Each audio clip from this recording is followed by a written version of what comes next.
अविनाश सुबह समय पर उठा नहीं तो संस्कृति को चिंता हुई। उसने अविनाश को उठाते हुए उसके माथे पर हाथ रखा। माथा तप रहा था। संस्कृति घबरा उठी। अविनाश को तेज बुखार था। 2 दिन से वह खांस भी रहा था। संस्कृति ने कल इसी वजह से उसे ऑफिस जाने से मना कर दिया था, मगर आज तेज बुखार था। उसने जल्दी से अविनाश को दवा खिलाकर माथे पर ठंडे पानी की पट्टी रखी। संस्कृति और अविनाश की शादी को अभी ज़्यादा वक्त नहीं गुजरा था।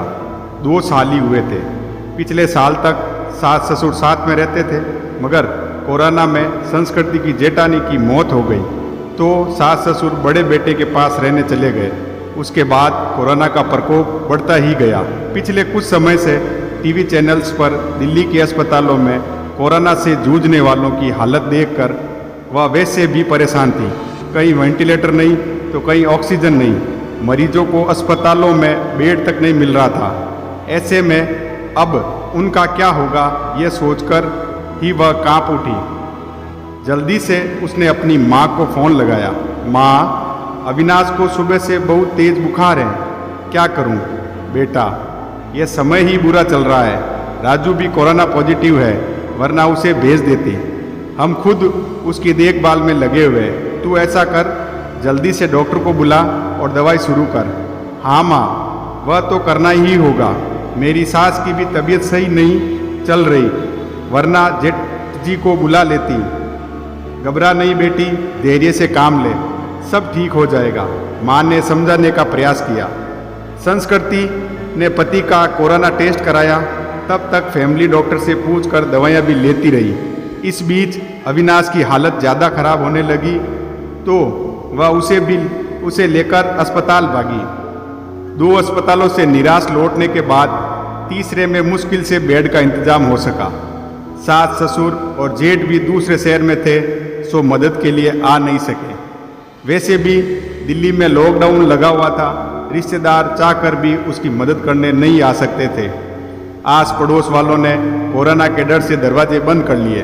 तब संस्कृति ने अपने दोस्तों को फ़ोन लगाया, पर सबने बहाने बना दिए। अकेली संस्कृति पति की सेवा में लगी हुई थी।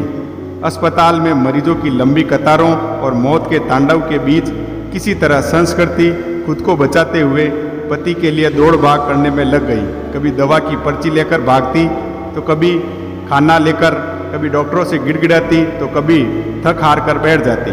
उसे कोरोना वार्ड में जाने की इजाज़त नहीं थी। बाहर रिसेप्शन में बैठकर ही पति के ठीक होने की कामना करती रहती। उस पर पति की तबीयत की अच्छी होने की बजाय बिगड़ती जा रही थी। उस दिन भी डॉक्टर ने पर्ची में कई दवाएं जोड़कर लिख दी। वह दवाएं लेने गई, मगर जो सबसे ज़रूरी दवा थी वही नहीं मिली। अस्पताल में उसका स्टॉक खत्म हो चुका था। अब वह क्या करेगी? बदमाशी वह अस्पताल के बेंच पर बैठ गई। बगल में ही परेशान सा एक युवक भी बैठा हुआ था। संस्कृति ने उसकी तरफ मुखातिब होकर पूछा, आप बता सकते हैं ये दवा मुझे कहाँ मिलेगी? मैं खुद ये दवा ढूंढ रहा हूँ, आसपास तो मिली नहीं। मेरे दोस्त ने बताया कि नोएडा में उसकी शॉप है, उसने कुछ दवाइयाँ स्टॉक करके रखी है, सो वह मुझे दे देगा। अभी जाने की सोच रहा था। पर्ची लाइए, मैं अपने साथ आपके लिए भी दवा ले आता हूँ। बहुत मेहरबानी होगी। सुबह से इसके लिए परेशान हो रही थी। पसीना पहुँचते हुए संस्कृति ने कृतज्ञ स्वर में कहा, प्रतीक, मेहरबानी की कोई बात नहीं, इंसान ही इंसान के काम आता है। बस इतना शुक्र मनाइए कि दवा वहाँ मिल जाए। कहकर वह चला गया। करीब 2-3 घंटे बाद लौटा तो उसके चेहरे पर परेशानी की लकीरों के बावजूद खुशी थी। ये लीजिए, बड़ी मुश्किल से मिली मगर मिल गई, यही बात बहुत है। बहुत बहुत शुक्रिया। कितने की है? संस्कृति का चेहरा भी खिल उठा था। अरे नहीं, पैसे की ज़रूरत नहीं, आप पहले ये दवाई खिलाइए मरीज को। उस दिन के बाद से दोनों में बातचीत होने लगी। वह अपने भाई की देखभाल में लगा था और संस्कृति अपने पति के लिए दौड़ भाग कर रही थी। दोनों का दर्द एक सा ही था। संस्कृति जब भी व्यतीत होती तो उसके कंधों पर सिर रखकर रो लेती। कोई चीज़ लानी होती तो प्रतीक लेकर आता, संस्कृति को घर छोड़कर आता। धीरे धीरे तकलीफ के इन दिनों में दोनों अजनबी एक बंधन में बनते जा रहे थे। उनके बीच एक अजीब सा आकर्षण भी था जो दोनों के इस बंधन को और मजबूत बना रहा था। एक दिन अविनाश का ऑक्सीजन लेवल काफ़ी घट गया। अस्पताल में ऑक्सीजन सिलेंडर नहीं था। तब प्रतीक ने यह जिम्मेदारी अपने ऊपर ले ली। पूरे दिन कड़ी धूप और गर्मी में लाइन में लगकर आखिर वह ऑक्सीजन सिलेंडर लेकर ही लौटा। उस दिन संस्कृति ने पूछा, आप मेरे लिए इतना कुछ कर रहे हैं, इतना ख्याल रखते हैं, मगर क्यों? मैं तो आपकी कुछ भी नहीं लगती। फिर बताओ ना, ऐसा क्यों कर रहे हो? पहली बात, हर क्यों का जवाब नहीं होता। और दूसरी बात, हम दोनों हम सफ़र नहीं है तो क्या हुआ? हमदर्द तो हैं। आपके दर्द को मैं बहुत अच्छे से महसूस कर सकता हूँ। आपकी तकलीफ़ देखकर मुझे दुख होता है। बस किसी भी तरह आपकी मदद करना चाहता हूँ। एक अनकासा मगर मजबूत साथ महसूस कर वह गमों के बीच भी मुस्कुरा उठी थी। धीरे धीरे अविनाश की तबीयत और भी बिगड़ गई और उसको वेंटिलेटर पर रखना पड़ा। अस्पताल में वेंटिलेटर्स की कमी थी। कई वेंटिलेटर्स खराब हो गए। बदवासी संस्कृति ने प्रतीक को फ़ोन लगाया तो पता चला कि उसके भाई को भी कहीं और शिफ्ट करने की नौबत आ गई है। आप चिंता ना करो संस्कृति जी, मैं अपने भाई को जिस अस्पताल में लेकर जा रहा हूँ, आपके पति को भी वहीं लेकर चलता हूँ। वहाँ वेंटिलेटर्स की सुविधा है और डॉक्टर भी अच्छे हैं। प्रतीक ने उसे ढाढ़ास बंधाया और फिर जल्दी ही शिफ्टिंग की सारी व्यवस्था करा दी। शाम में सब निपट गया तो प्रतीक का हाथ पकड़कर रूंधे गले से संस्कृति इतना ही कह सकी, आप नहीं होते तो पता नहीं क्या होता। मैं नहीं होता तो कोई और होता। अच्छे लोगों की मदद के लिए कोई ना कोई आ ही जाता है। ऐसा नहीं है प्रतीक जी, मैंने अपने दोस्तों, पड़ोसियों और परिचितों सबको देख लिया। इस कठिन समय में कोई भी मेरे साथ खड़ा नहीं, केवल आप हैं जिसने 4-6 दिन पहले तक मैं जानती भी नहीं थी। आज लगता ऐसे है आपके बिना रह ही नहीं सकती। उसकी बात सुनकर प्रतीक ने एक अलग ही नज़र से संस्कृति की तरफ देखा और फिर मुस्कुराकर चला गया। संस्कृति के दिल में अजीब सी बेचैनी होने लगी। वह सोचने लगी कि प्रतीक का साथ इस परेशानी के समय में भी कितना सुकून दे जाता है। अस्पताल में मरीजों के रिश्तेदारों की भागदौड़ और परेशानियों के बीच भी चंद लम्हे वह केवल प्रतीक के बारे में ही सोचती रही। इसी तरह 2-3 दिन और गुजरे। अविनाश की हालत काफ़ी गंभीर थी। फिर एक दिन सुबह सुबह संस्कृति को सूचना मिली कि उसके पति की मृत्यु हो गई है। एक पल में संस्कृति को लगा जैसे वह अधूरी रह गई। उसका सब कुछ छिन गया। प्रतीक ने जितना हो सका उसे धैर्य बंधाया। कोरोना की वजह से वह पति के शव को घर भी नहीं ले जा सकती थी। लॉकडाउन लगा हुआ था, घर वालों का आना भी कठिन था। ऐसे में उसे समझ नहीं आ रहा था कि पति को अंतिम विदाई कैसे दे। इस वक्त भी प्रतीक ही उसके काम आया। मुश्किल की इस घड़ी में सबसे पहले उसने संस्कृति को शांत कराया, फिर उसके पति को शमशान तक ले जाने का सही से इंतजाम कराया। संस्कृति साथ वह शमशान तक गई। फिर संस्कृति को उसके घर छोड़ने आया। संस्कृति लगातार रो रही थी, उसके हाथ पैर कांप रहे थे।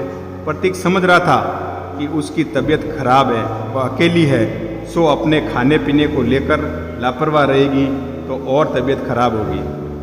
तब प्रतीक ने हाथ पैर धोकर और कपड़े बदलकर उसकी रसोई में प्रवेश किया और सबसे पहले चाय बनाई। संस्कृति के साथ खुद भी बैठकर उसने चाय पी।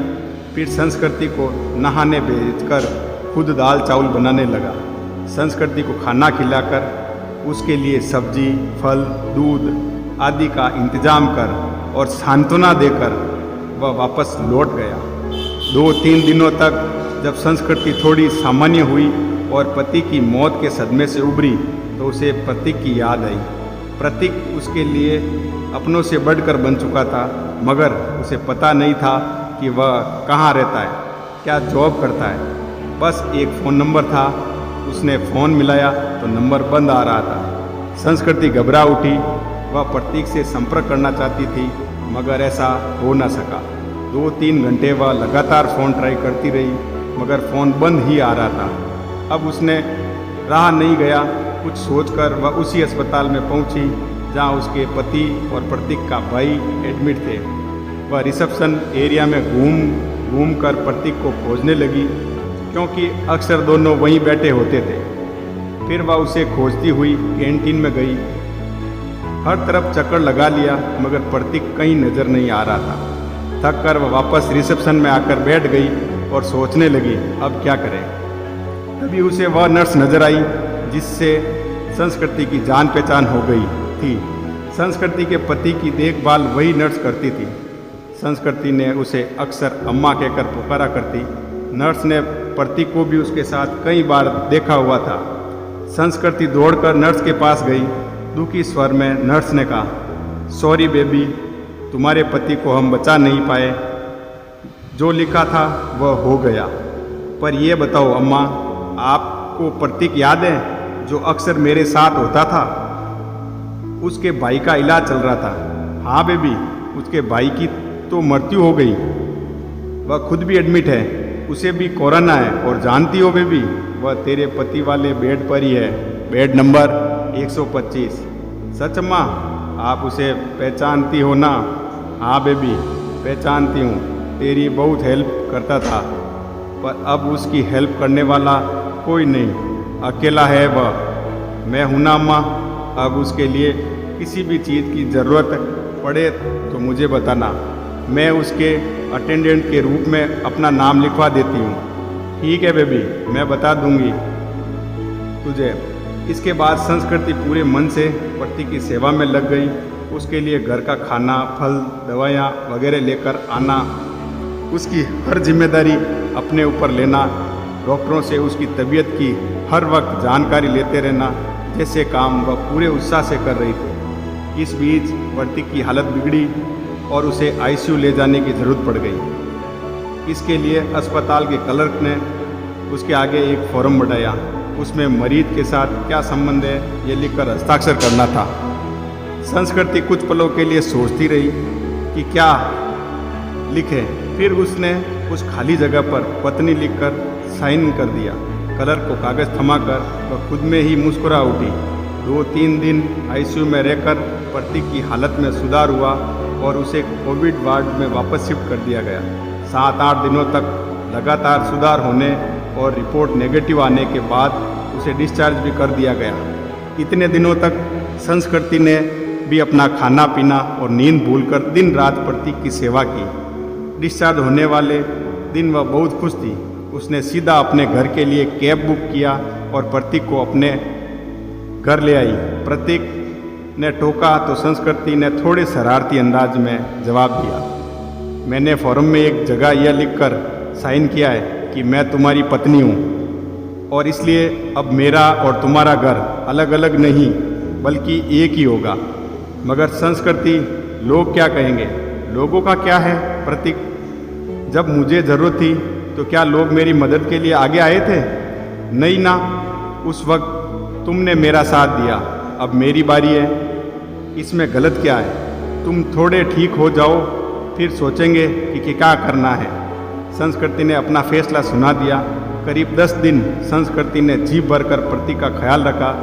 हर तरह से उसकी सेहत पहले की तरह बनाने और खुश रखने का प्रयास करती रही। संस्कृति एक संयुक्त परिवार से संबंध रखती थी। ससुराल में धन संपत्ति की कमी नहीं थी। यह घर भी पति के बाद उसके नाम का हो चुका था। पति ने उसके लिए काफ़ी संपत्ति और गहने भी पीछे छोड़े थे। बस एक हमसफ़र की कमी थी जिसे प्रतीक पूरा कर सकता था। उस दिन शाम में संस्कृति ने प्रतीक के हाथों को थाम कर कहा, जो बात मैंने अनजाने में ही उस फॉर्म में लिखा है, क्या हम उसे हकीकत का रूप नहीं दे सकते?